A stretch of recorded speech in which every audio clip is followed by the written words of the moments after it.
Muy buenas tardes para todos, para todas. Muchísimas gracias por estar aquí con nosotros esta tarde en este sitio tan importante y tan simbólico para el proceso de construcción de paz en Colombia. Fragmentos, una obra de Doris Salcedo que nos recuerda con cada martillazo de las víctimas el dolor de más de 50 años de conflicto armado, pero también la esperanza de lo que significa la posibilidad de abrir esa ventana de construcción de paz en Colombia y dejar por fin atrás la guerra.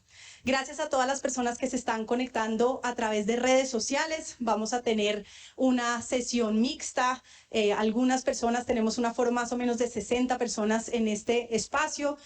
Varias personas se irán conectando a través de redes sociales. El día de hoy vamos a tener 3 paneles. Este primero con el que iniciamos es un panel que nos llena de muchísimo orgullo.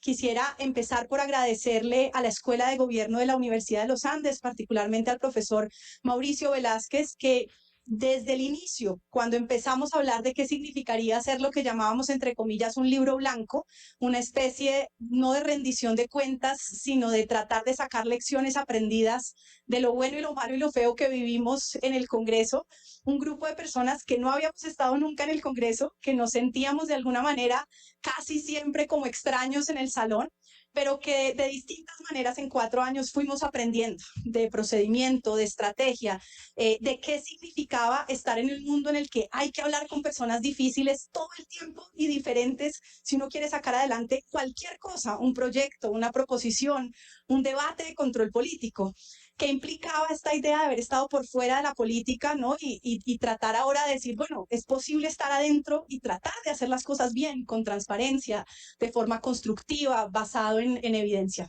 Así que este panel, que creo que puede ser muy útil, ojalá para congresistas nuevos que ingresan al Congreso, pero también para quienes de distintas maneras se aproximan al estudio de ese cruce entre política electoral, política en el sentido casi siempre en teoría peyorativo, y política pública, eso que casi siempre se entiende, ¿no?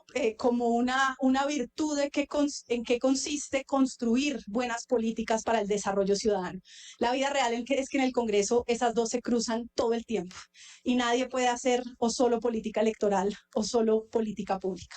Hemos lanzado hoy y les estamos compartiendo un documento editado por Paola Molano, a quien también aprovecho para agradecerle. Paola es abogada, fue la coordinadora jurídica de nuestra unidad de trabajo legislativo durante gran parte de este cuatrenio, pero además ha sido, como lo dije recientemente en un video de rendición de cuentas que hicimos, nuestra conciencia constitucional, pero también ese pesimismo moderado que nos mantenía atentos a la realidad y tratando de no tener demasiadas expectativas de lo que creíamos que podíamos hacer, sino con realismo reconociendo que se podía hacer. Mi agradecimiento a Juan Fraile, periodista con más de 12 años de experiencia, hoy en Caracol Radio, ha cubierto como nadie el Congreso, la presidencia, el proceso de paz, por estar aquí acompañándonos. Y a quien conocemos, quienes la hemos querido tanto como Amparito, Amparo Calderón, la secretaria de Comisión Primera de Cámara de Representantes, que se conoce lo bueno, lo malo y lo feo de cómo funciona esa comisión para que podamos tener un debate sobre este Congreso desde adentro y cómo funciona ese cruce entre política pública y política electoral. Con eso, gracias por estar aquí con nosotros. Le doy la palabra a Paola Molano para que pueda presentar este informe. Doctora Amparo Calderón. Bueno, muy buenas tardes, doctora Juanita, a todos los compañeros del panel. Agradecerle a usted y a su equipo de la Unidad de Trabajo Legislativo la invitación, a todos los asistentes, a los funcionarios de la Comisión Primera que están aquí juiciosos, saludar especialmente a la doctora Ángela María, al doctor Negret, me encanta saludarlo. Mil gracias por esta invitación. Desde mi experiencia como secretaria de la Comisión Primera, ya hace bastantes años, pues cómo evaluar, más allá de cómo evaluar la labor legislativa de un congresista, yo he enfocado, el tema es cómo hacer que un congresista haga bien su labor legislativa, qué debe saber hacer cuando llegue al Congreso por primera vez.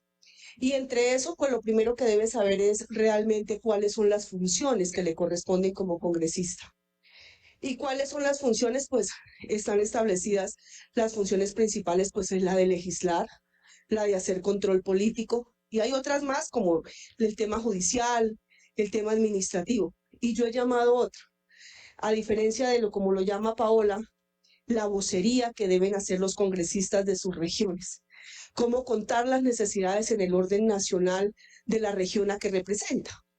Pero más dejando con mayor claridad en el sentido de que las inversiones y los temas de gestión pues lo tienen que hacer los mandatarios públicos, pero el congresista es el responsable de dar a conocer las necesidades, sobre todo en la Nueva Colombia, que existen tantas necesidades y ellos son los encargados de hacerlas conocer en el orden nacional. Además, es bastante importante que los congresistas le echen una miradita, doctora Juanita, a la Ley Quinta del 92 cuando llegan al Congreso. Hay muchos que no la conocen. Y ella no solamente trae el procedimiento legislativo de cómo hacer la ley ordinaria, la estatutaria o la orgánica.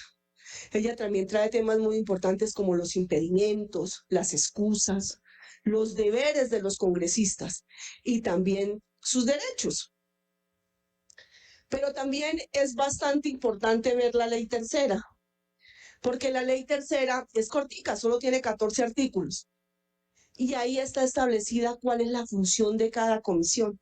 Eso que le proporciona al congresista que llega por primera vez, establecer realmente cuál es la materia en la cual yo me voy qué es la que yo vengo a representar.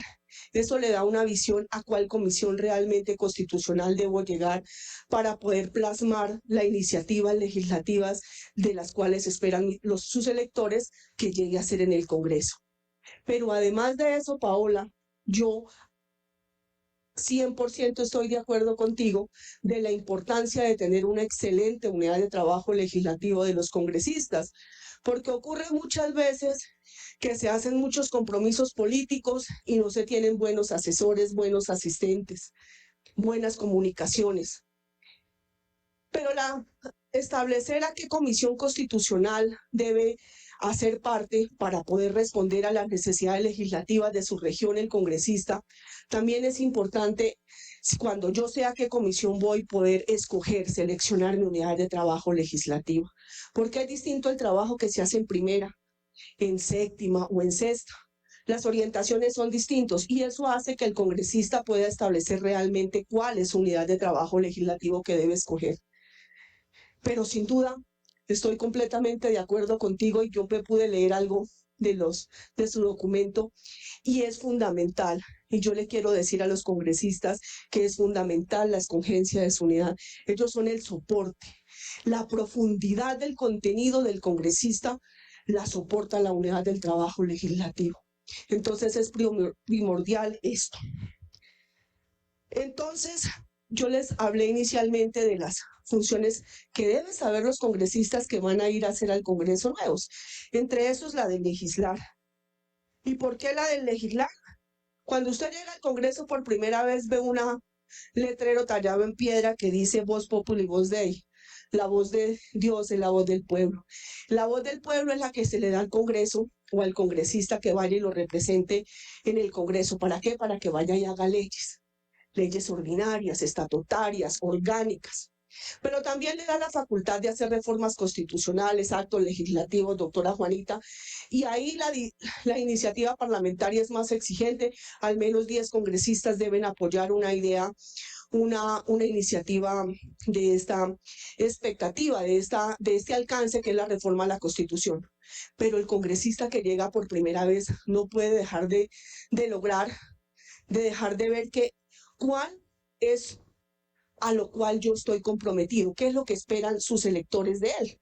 Entonces, en ese sentido, tiene que escoger y priorizar las iniciativas legislativas.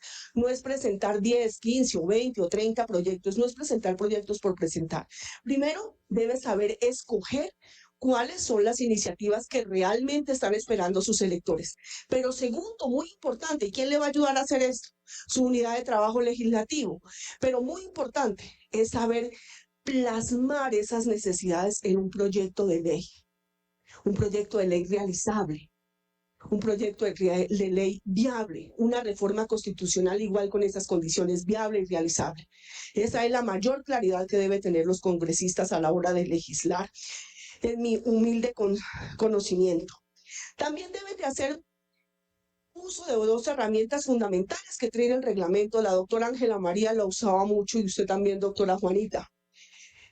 El 264 de la Ley Tercera establece que los congresistas pueden hacer audiencias públicas y pueden hacer foros. ¿Para qué? Para enriquecer sus iniciativas, para poder argumentar y profundizar y llevar a la realidad sus proyectos. ¿Y esto a quién pueden convocar? A la academia, a las instituciones, a las personas versadas en esos temas, para que puedan enriquecer ¿qué? La ponencia que van a presentar. Y esta ponencia debe ser profunda, muy iguales a las suyas, doctora Juanita. Entonces, unas ponencias profundas con argumentos, porque este es el documento que van a estudiar junto a usted sus compañeros de comisión o sus compañeros de plenaria. Y es ahí donde usted empieza a mostrar y a reflejar su calidad de congresista. Hasta dónde va su estudio, hasta dónde va su profundidad en los argumentos. ¿Para qué? Porque él ya está convencido, para convencer a los demás de que su iniciativa, de que su propuesta es importante y es fundamental, pero los argumentos. Pero también no podemos dejar de lado la política, Paola. Es que estas propuestas y estas iniciativas, entre más apoyo político tengan, mucho mejor. Si el congresista logra que su iniciativa se la apoyen sus compañeros de bancada, no que se la firmen, sino que se la apoyen realmente, que la asuman. Ojalá si su bancada es numerosa, mucho mejor. Pero si su bancada la asume como cosa suya, su partido, a la hora de tramitar es mucho más fácil, ¿cierto, doctora Juanita? Esto hace más fácil el camino, pero ¿por qué no volverla importante del orden nacional y que el gobierno nacional pueda llegar a apoyar esta iniciativa que no solamente va a ayudar a su región o al país? Finalmente y rápidamente digo que en el trámite legislativo, decía la doctora Juanita y Paola, que uno todos los días aprende, es muy importante que los congresistas a la hora de tramitar el proyecto en su comisión o en la plenaria tengan la capacidad y la agilidad de poder sortear cualquier inconveniente que se le presente. Los proyectos, por cortos o por largos que sean, van a tener controversia y van a haber proposiciones. Es importante que el congresista sepa diferenciar, y ahí juega un papel importante su unidad, si la proposición es aditiva, si es modificativa, si es sustitutiva. ¿Por qué? Porque muchas veces a un mismo artículo le presentan 4 o 5, ¿no, Paola?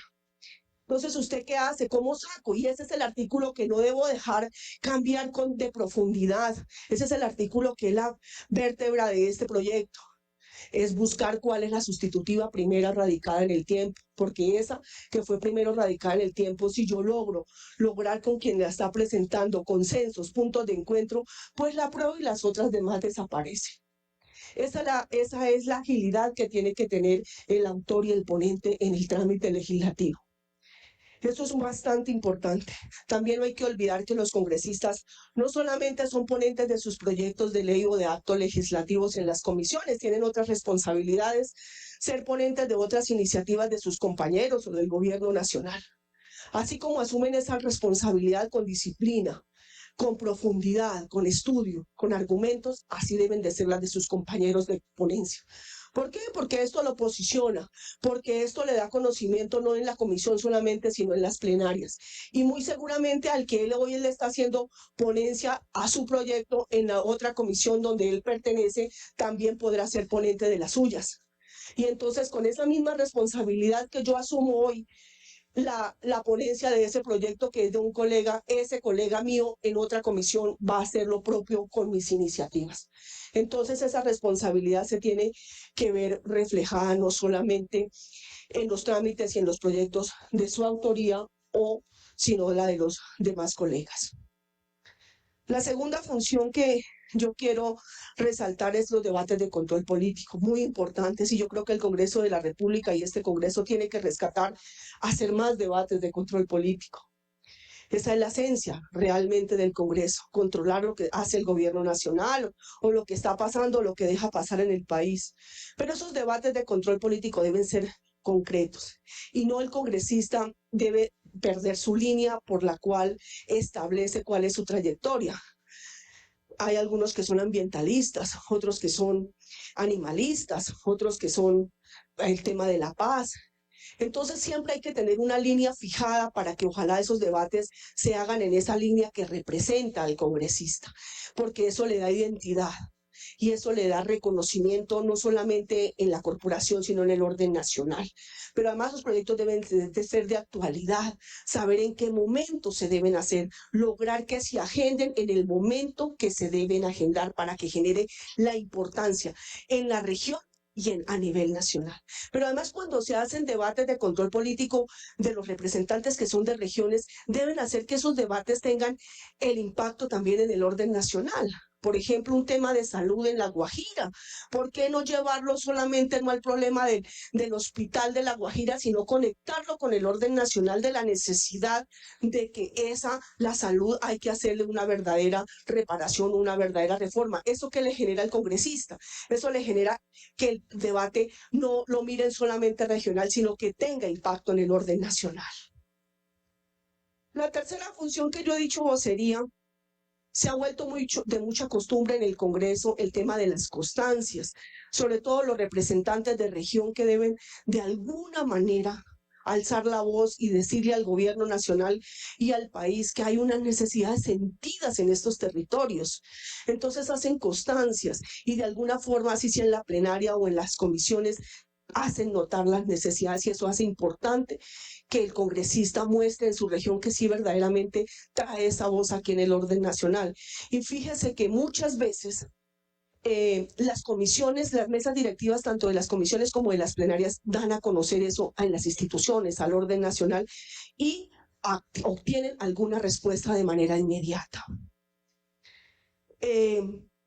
Como lo decía inicialmente y lo decía Paola, es muy importante que esa labor que hace el congresista en el trámite legislativo, en los debates de control político, en la representación, en la vocería de su región, se dé a conocer. Yo creo que los medios de comunicación, la forma de contar lo que se está haciendo es fundamental para que la gente, no solamente quienes son sus electores, sino el país, conozca su gestión y su labor. Yo creo que en eso ha sido muy récord la oficina de la doctora Juanita en hacer notar toda su gestión, además excelente gestión de la doctora Juanita. Yo creo que hoy el Congreso pierde a una gran legisladora, a la doctora Juanita. Yo puedo dar fe de su labor como integrante de la Comisión Primera. Fue un honor para mí haberla tenido en esa comisión, aprendí muchísimo de ella, de su unidad de trabajo legislativo. Yo creo que lo que decía Paola es eminentemente claro, hay que hacer un tema de poder establecer funciones, un procedimiento para los que llegan nuevos, cómo es que debe actuar las unidades de trabajo legislativo. Quería dejar ahí, finalmente considero que siempre la responsabilidad, la disciplina y la constancia en cualquier función como funcionario público o como persona hace que su labor finalmente sea exitosa. Y la suya ha sido, sin lugar a dudas, muy exitosa, doctora Juanita. Mil gracias a todos por escucharme. Buena tarde.